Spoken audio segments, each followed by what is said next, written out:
মারানির বলা তো রাষ্ট্রবিরোধী কথা একদম পিটাইলো গেলাম। শেখ মুজিবুর রহমানের নামে স্টেডিয়াম আছে, আমরা বিরোধিতা করি নাই। শেখ মুজিবুর রহমানের নামে স্যাটেলাইট আছে, বিরোধিতা করি নাই।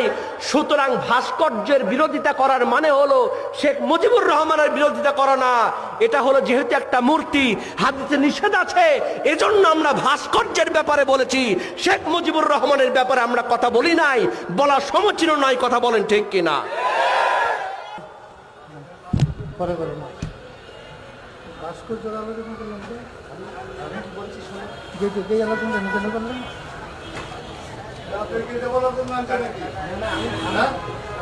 অনেকেই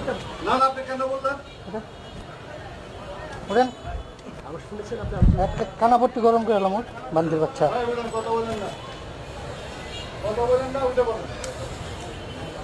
একদম পিঠা এখানকার বলা ঠিক করে এলাম।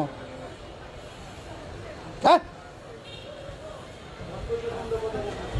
মারানির বলা তো রাষ্ট্রবিরোধী কথা একদম পিটাইলো গেলাম।